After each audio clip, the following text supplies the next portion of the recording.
और एक बड़ी खबर के साथ एक ताजा वीडियो इस वक्त आया है। हमास के अल कसम ब्रिगेड ने गाजा में घुसने वाले इजरायली टैंकों को उड़ाने का एक वीडियो जारी किया है। एक नया वीडियो आया है क्योंकि लगातार वॉर वाली सिचुएशन है। इजराइल के सैनिक ग्राउंड ऑपरेशन के लिए उधर लेबनान में 2 किलोमीटर घुस गए हैं। वो वीडियो आपको दिखाते हैं, बिल्कुल ताजा वीडियो युद्ध का, जिसमें ये देखिए, ये फुल स्क्रीन पर दिखाइए, इन तस्वीरों को फुल स्क्रीन पर दिखाइए। ये बिल्कुल ताजा वीडियो है। ये बताया गया कि आईडीएफ के ग्राउंड ऑपरेशन में कई इजरायली जवान भी शहीद हुए हैं, जिसमें एक टैंक को उड़ा दिया है। ये गाजा की तस्वीरें हैं, ये लेबनान की नहीं है, मैं क्लियर कर रहा हूं, ये गाजा की हैं। हमास के अल कसम ब्रिगेड ने गाजा में घुसने वाले, ये देखिए, ये वो तस्वीर जो जारी की गई है, ये वो टैंक, और पूरे टैंक को उड़ा दिया गया। ये पूरा टैंक जो बताया जा रहा है कि ग्राउंड ऑपरेशन जो चल रहा है वहां पर, लेकिन ये गाजा में हुआ है, लेबनान में नहीं। ये गाजा का वीडियो है, और क्योंकि गाजा में भी जो है इजरायली सेना का ग्राउंड ऑपरेशन इस वक्त चल रहा है। ये बिल्कुल ताजा तस्वीरें हैं, ये अभी अभी जारी की गई हैं। हमास के अल कसम ब्रिगेड ने गाजा में घुसने वाले इजरायली टैंकों को उड़ाने का वीडियो जारी किया है। ये देखिए, आईडीएफ के ग्राउंड ऑपरेशन में कई इजरायली जवान भी इसमें शहीद हुए हैं, क्योंकि 2 मोर्चों पर जो है लड़ाई चल रही है। एक तो गाजा में आईडीएफ इजराइल का ग्राउंड ऑपरेशन, लेबनान में अलग से चल रहा है, यहां हिजबुल्लाह हमास, और ये देखिए, ये वो टैंक, और इसको टारगेट करके इसको यहां ब्लास्ट से उड़ा दिया जाएगा। अभी ये उड़ा दिया गया, पूरे टैंक को उड़ा दिया गया, क्योंकि ग्राउंड ऑपरेशन जो चल रहा है, बिल्कुल ताजा तस्वीरें ये जो है हमास की तरफ से जारी की गई हैं।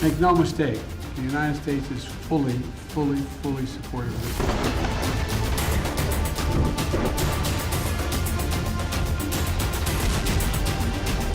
I've been talking about World War III for a long time.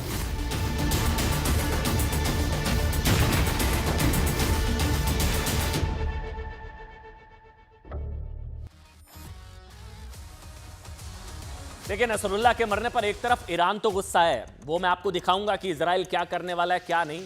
लेकिन बड़ी खबर यह है साहब, भारत में भी एक बड़ा हिजबुल्लाह फैन क्लब है, जिसके लोग हर रोज सड़कों पर हिजबुल्लाह के समर्थन में और नसरुल्लाह के मारे जाने का मातम बना रहे हैं। बड़ी खबर यह है कि यूपी में अमेठी में जो लोग इस तरह से सड़कों पर निकले थे, ये वो तस्वीरें, इनमें से 8 को गिरफ्तार कर लिया गया है।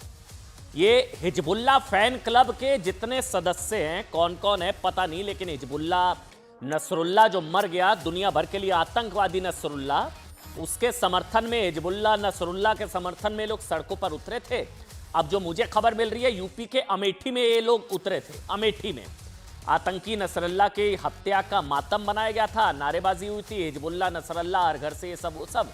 अब बताया गया कि ये सबको गिरफ्तार कर लिया गया। हालांकि पुलिस ने बताया कि इन्होंने परमिशन नहीं ली थी, क्योंकि प्रदर्शन निकालने की तो मनाही नहीं है, वो तो प्रदर्शन वो लोग निकाल सकते हैं, लोकतांत्रिक अधिकार है। लेकिन अभी जो जानकारी मिल रही है, इन सबको पकड़ लिया गया है, और ये बताया गया कि परमिशन नहीं ली गई थी इस तरह का जो मार्च निकालने की। ये लोग जो मौत का मातम, आतंकी के मरने का मातम बना रहे थे, और अब भीड़ सड़क पर निकली थी। ये वो तस्वीरें हैं, हाथ में कैंडल मार्च थी। हालांकि अब बताया जा रहा है साहब, इजराइल जब बदला लेगा तो कैंडल कम पड़ सकती है, लेकिन जब नसरुल्लाह को मारा था इजराइल ने, तो इजराइल ने नसरुल्लाह को मारा। तमाम देशों के लिए, अमेरिका के लिए वो आतंकवादी नसरुल्लाह, हिजबुल्लाह आतंकवादी, लेकिन उसके मरने पर यहां पर लोग सड़कों पर उतरे थे, कैंडल मार्च, कैंडल वैंडल निकाली थी, और हिजबुल्लाह फैन क्लब के जितने भी लोग थे।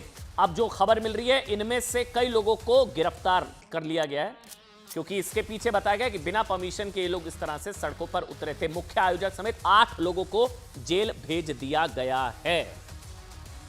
एक बार सुनाइए क्या नारेबाजी थी, सुनाइए।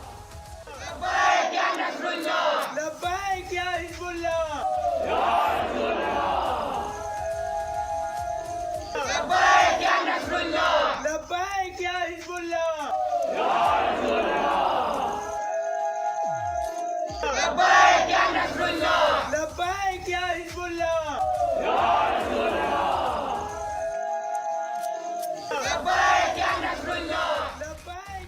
और आपको बता दें, देखिए अरब में महायुद्ध छिड़ चुका है।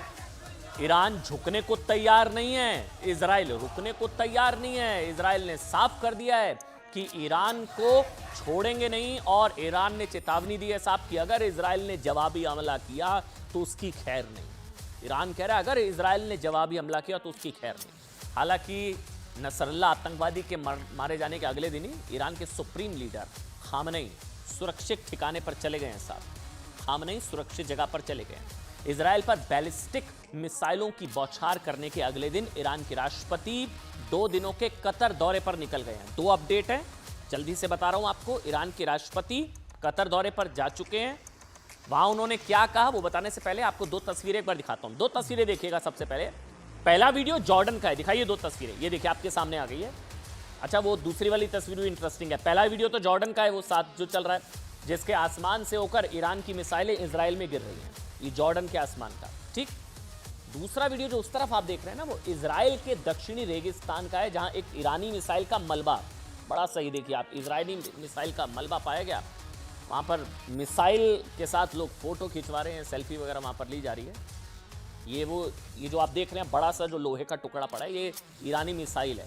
ईरान की मिसाइल जो इजराइल के एक रेगिस्तान में आकर गिरी। अब मिसाइल की लंबाई और चौड़ाई देखकर अनुमान लगाया जा रहा है कि ये बैलिस्टिक मिसाइल थी। जो आप देख रहे हैं ना, ये बैलिस्टिक मिसाइल थी जो इजराइल की धरती पर गिरने से पहले ही दम तोड़ गई। उधर नसरुल्ला आतंकवादी के मारे जाने के बाद हिजबुल्लाह बौखला गया है। कल बड़ी खबर एक और है, हिजबुल्लाह ने इजराइल पर 100 से ज्यादा रॉकेट दाग दिए। हिजबुल्लाह ने कल शाम करीब 5:30 बजे इजराइल पर 2 मिनट में 70 रॉकेट दागे। अब 2 मोर्चों पर, वैसे तो 7 मोर्चों पर लड़ रहा है इजराइल, उधर गाजा वाला अलग चल रहा है, लेकिन यहाँ जो लेबनान से अभी चल ही रहा था, लेबनान की ईरान से जो लड़ाई चल रही है, ईरान ने जो हमला किया, अब ये भी खबर है कि हिजबुल्लाह ने भी इजराइल पर 70 रॉकेट दाग दिए। उसके बाद करीब 7:30 बजे किया और एक साथ 30 रॉकेट दाग दिए। इजरायली फोर्स आईडीएफ ने दावा किया है कि हिजबुल्लाह के सभी रॉकेट खुले इलाके में गिरे हैं।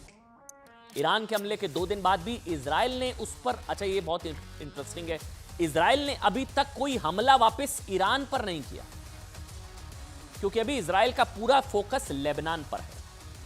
आईडीएफ ने खुलकर कह दिया है कि अब उसका टारगेट लेबनान की राजधानी बेरूत है।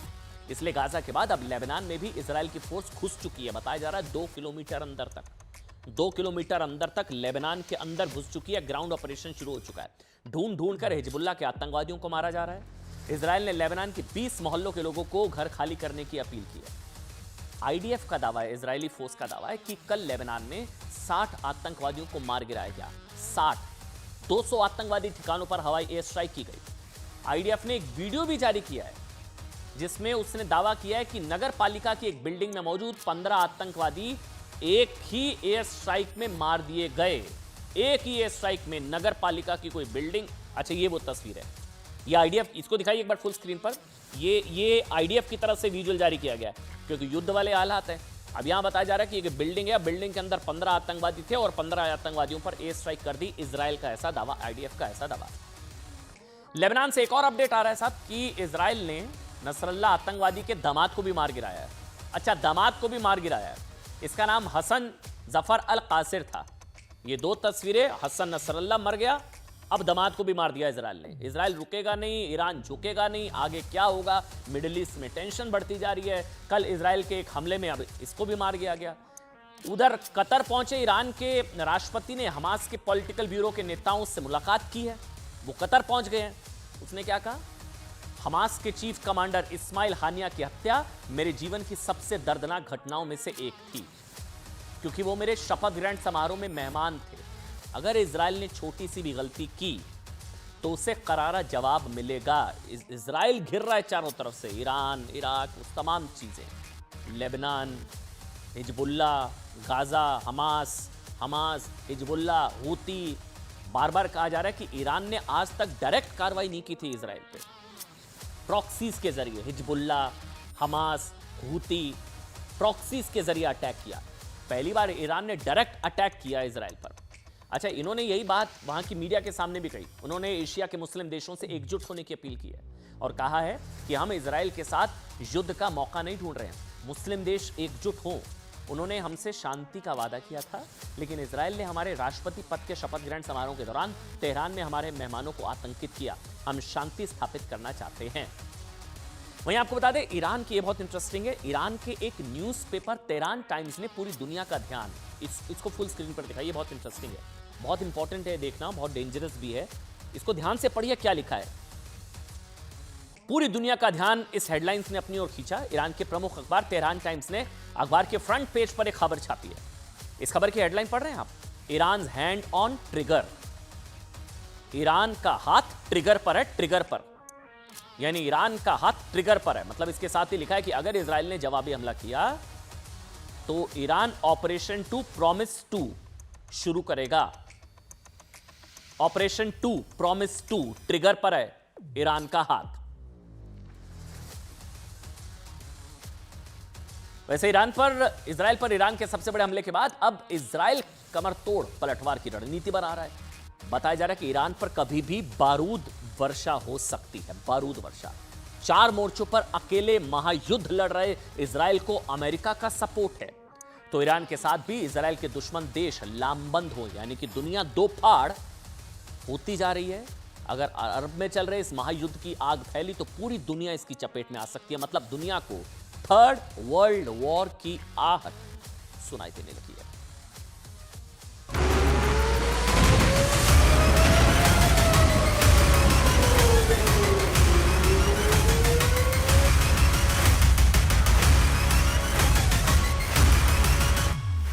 किसने सोचा था कि पिछले साल 7 अक्टूबर से इजराइल पर हुआ हमास का हमला अरब देशों में महायुद्ध की शुरुआत है।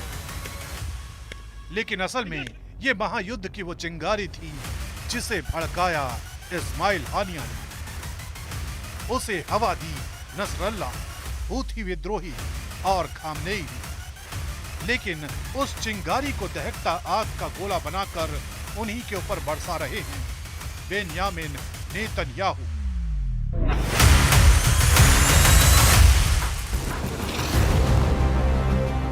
नतीजा ये हुआ कि आज इस महायुद्ध को लेकर दुनिया दो फाड़ हो चुकी है। एक तरफ है इजराइल गुट तो दूसरी तरफ है ईरान गुट। इजराइल पर हमले के पहले दिन से उसके साथ दुनिया का सबसे ताकतवर देश सुपर पावर अमेरिका खड़ा है। इसके अलावा फ्रांस, ब्रिटेन, जर्मनी समेत यूरोप के ज्यादातर देश इजराइल के समर्थन में हैं। और असल में दुनिया के यही वो देश हैं जिनके समर्थन से इजराइल की ताकत कई गुना बढ़ चुकी है। दूसरी तरफ इजराइल के दुश्मन नंबर 1 ईरान के साथ फिलिस्तीन, तुर्की, लेबनान, सीरिया, कतर और ओमान जैसे देश हैं। रूस और चीन भी ईरान के साथ खड़े हैं। हालांकि अभी देशों ने ईरान को खुला समर्थन नहीं दिया। दुनिया भर के युद्ध विशेषज्ञ सैन्य ताकत के मामले में इजराइल और ईरान के बीच बराबरी की टक्कर मानते हैं। ग्लोबल फायर पावर इंडेक्स के मुताबिक ईरान दुनिया में 14वें नंबर पर है तो इजराइल 17वें नंबर पर है। सेना, हथियारों और फाइटर जेट्स के लिहाज से भी दोनों देश एक दूसरे को अलग अलग मोर्चे पर टक्कर देते हैं।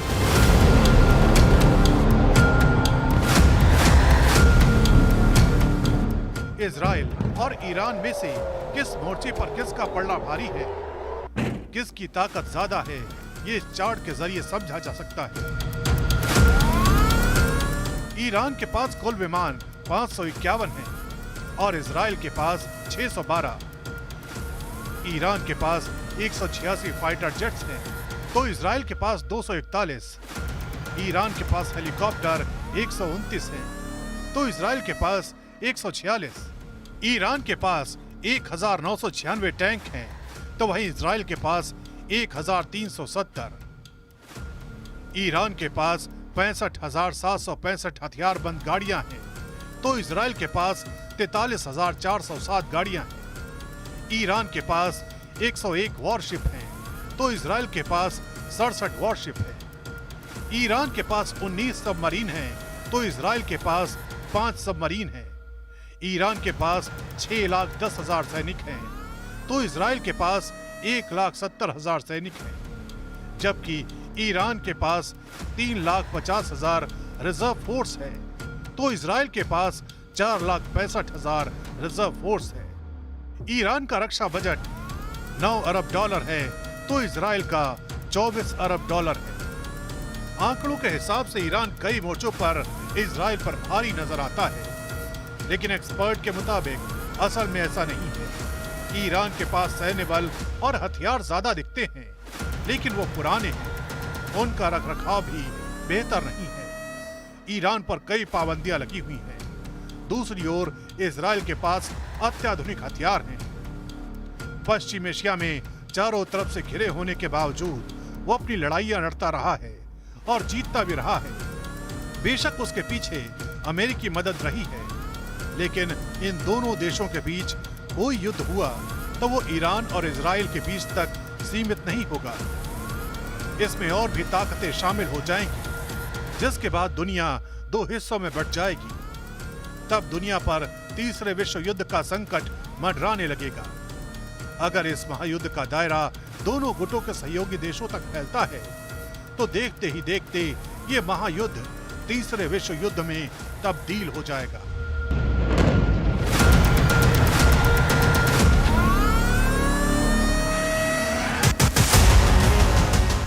अपने न्यूक्लियर प्रोग्राम की वजह से ईरान वर्षों से अमेरिका की नजर में खटक रहा है। ऐसे में इजराइल पर ईरान का हमला उसके लिए बड़ा आत्मघाती कदम साबित हो सकता है।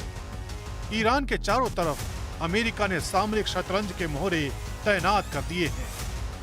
भूमध्य सागर से लेकर ओमान की खाड़ी तक और सीज नहर से लाल सागर तक और अदेन की खाड़ी से भारत की खाड़ी तक अमेरिकी नौसेना की तैनाती है।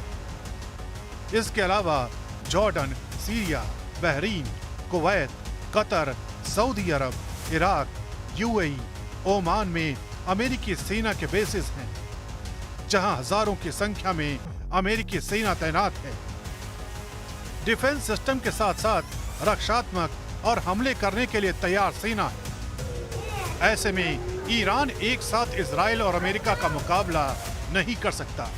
उसे बाकी देशों के हथियार और सैन्य मदद की दरकार होगी। ऐसे में जो भी देश ईरान के साथ खड़ा होने का फैसला करेगा वो भी युद्ध की आग में जल सकता है। लेकिन सोचिए, सबसे बड़ा सवाल ये कि इजराइल क्या करेगा। इजराइल क्यों अभी खामोश है? इजराइल का फोकस क्योंकि अभी लेबनान पर है। फिर अगर नंबर आएगा ईरान का तो फिर क्या करेगा इजराइल? लेकिन जंग से पहले इजराइल का ना पैटर्न रहा है, बहुत ध्यान से सुनिएगा, कि वो चुपचाप दुश्मन के एक एक ठिकाने का ना जीपीएस मैप तैयार कर एक डिजिटल बैंक बना लेता है कि टारगेट किसको करना है। फिर जरूरत पड़ने पर उन ठिकानों को टारगेट कर मिसाइलें दाग देता है। अब इजरायली एयरफोर्स ने अपने डिजिटल डेटा बैंक में ईरान की कौन कौन सी जीपीएस लोकेशंस को टारगेट वो कर सकता है वो हम आपको बताते हैं।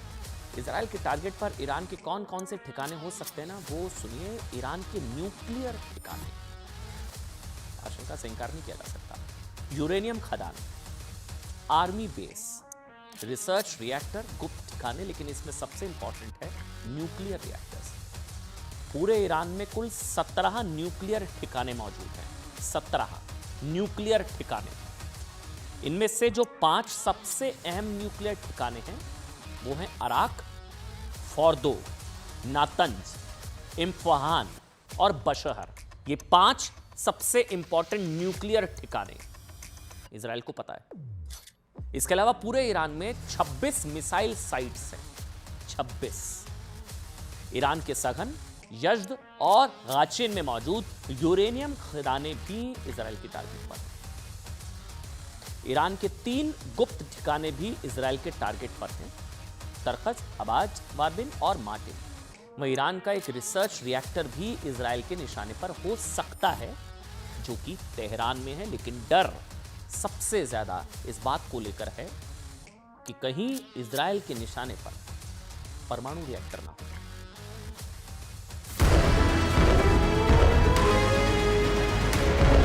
ईरान के खिलाफ जंगी बिसात बिक चुकी है। अब की बार ईरान में मचेगा हाहाकार। अमेरिका को मिल गया मौका, ईरान पर कसेगा नया शिकंजा।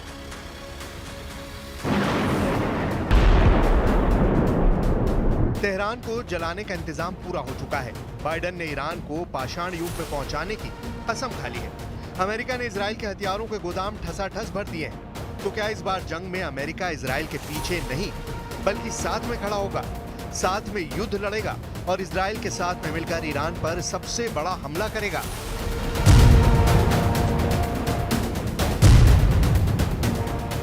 अरब में छिड़े महायुद्ध पर सुरक्षा परिषद की बैठक में अमेरिका ने साफ कहा कि सुरक्षा परिषद के लिए ये ईरान के खिलाफ बोलने का वक्त है।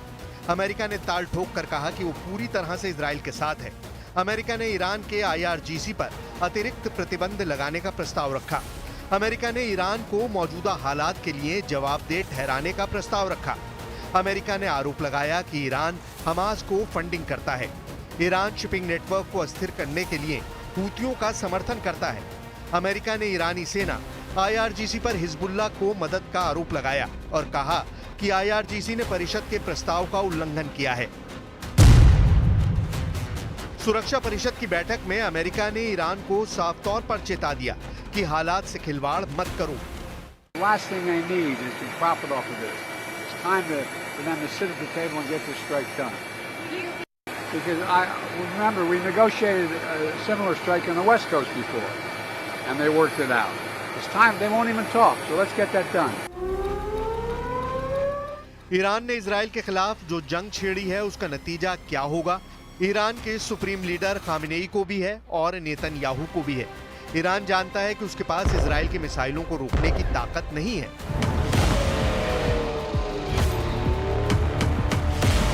ऐसे में जब जब इजराइल तेहरान पर बेहिसाब बारूद बरसाएगा तो पूरा तेहरान धुआं धुआं हो जाएगा।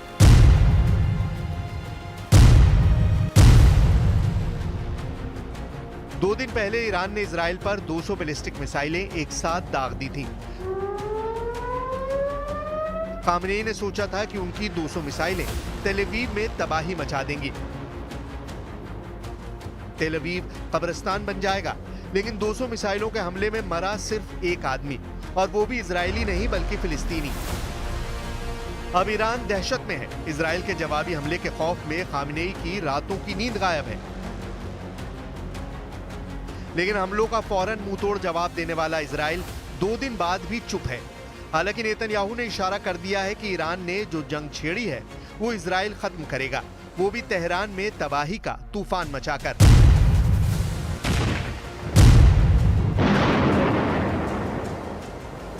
ईरान को इजराइल से ज्यादा खौफ अमेरिका से है, जो ईरान को चारों तरफ से घेर कर बैठा है।